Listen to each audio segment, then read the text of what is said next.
Hello Tech World and welcome to another video. Today we're doing an unboxing of Apple's brand new M4 Mac Mini, focusing on the base model and sharing my first impressions. We'll go over everything that comes in the box from the accessories to the Mac Mini itself and discuss some of its standout features. If you're new to the channel, we cover everything tech and gaming, so make sure to hit that subscribe button and turn on the notifications so you don't miss out on any future videos. Now, without further ado, let's jump into the unboxing experience of the M4 Mac Mini, as well as take a look at its design, discuss any notable changes from the previous model, and talk about the specs that make this model a standout in Apple's lineup. When it comes to the unboxing, there's not a lot in the box, just the essentials. You'll find the Mac Mini itself, a sturdy braided power cable, and a few small pamphlets. It's really a minimalistic presentation, keeping with Apple's clean packaging style, everything you need to get started. The first thing that stands out about the M4 Mac Mini is its compact size, measuring just 5 by 5 inches with a height of 2 inches and weighing only 1.5 pounds. It's impressive how much power is packed into such a small device. We'll dive into its capabilities in detail later, but the specs alone hint at the potential inside this tiny powerhouse. The base model is equipped with Apple's new M4 chip, featuring a 10-core CPU with 4 performance cores and 6 efficiency cores, a 10-core GPU, and a 16-core neural engine.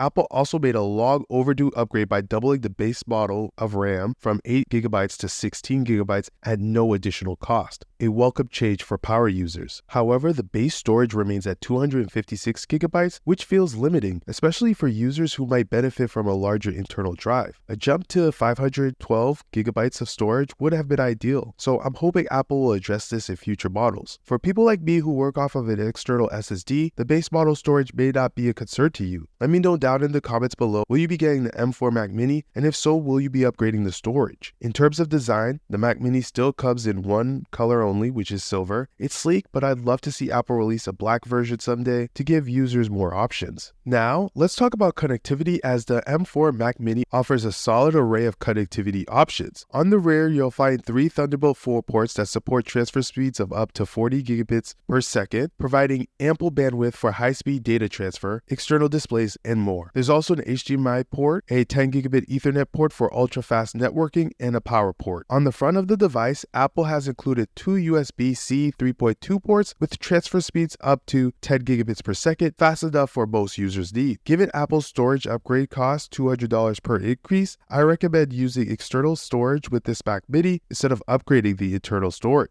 A quality external SSD is a cost-effective solution that works well with the base model's capabilities. For audio, there's also a 3.5mm audio jack on the device. Personally, I prefer using my ANC AirPods via Bluetooth or my Beats Studio headphones, but it's great to have the flexibility of a wired option. Now, let's dive into performance. The M4 chip in the Mac Mini definitely brings a lot of power to the table. To gauge its capabilities, I ran a Geekbench test and the results were impressive. For single-core performance, the M4 Mac Mini scored 3,673, while the multi-core score came in at 14,877. Quite strong for such a compact device. In everyday usage, it handles multitasking smoothly. I've been able to keep multiple tabs open, stream content, and work on various applications without any hiccups. The upgrade to 16 gigabytes of RAM really shines here, allowing for seamless multitasking without slowdown. I'll be doing a full in-depth review of the M4 Mac Mini soon, so make sure to subscribe so you don't miss out on that video.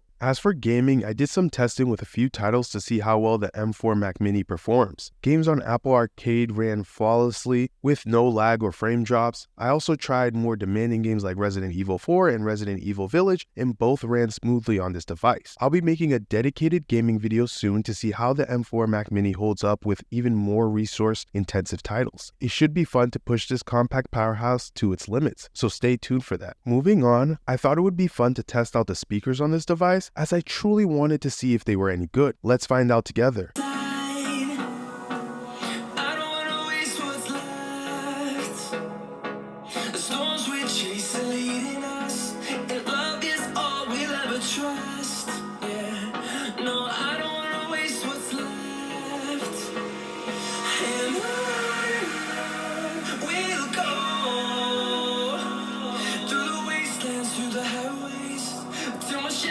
Through the sun rays, and on we'll go, through the wastelands, through the highways, and on we'll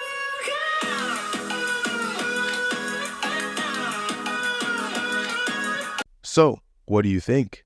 Now, let's talk about pricing for the M4 Mac Mini. Currently, it retails at $599, which is impressive for such a powerful device. However, there are a few ways to get it for even less. First, if you're a Best Buy Total member, you can find the M4 Mac Mini for $550. The second option is Amazon, where it's listed at $574 with an additional $25 off if you apply the checkout coupon. Finally, the third option, which is to buy it directly from Apple through their education program. If you're a student, teacher, or school employee, you're eligible for a $100 discount, bringing the price down to just $499, which is a fantastic deal. So for students looking for a high-performance device, there's no other computer at this price that matches what the M4 Mac Mini can deliver. To wrap this video up, my first impressions of the M4 Mac Mini are that it's an incredible value for what it offers. Apple has really nailed it with this device, making it an ideal computing solution for most people. It delivers a ton of power and versatility at a very reasonable price. Overall, Apple has done a fantastic job with the Mac Mini lineup, but I'd love to hear your thoughts. Do you think the M4 Mac Mini is worth the investment? Is there anything you'd want to upgrade from the base model? Let me know in the comments below. And if you made it to the end of this video, don't forget to leave a like, as it's always appreciated. As always, Tech World, it's been a blast, and I'll catch you guys on the next video.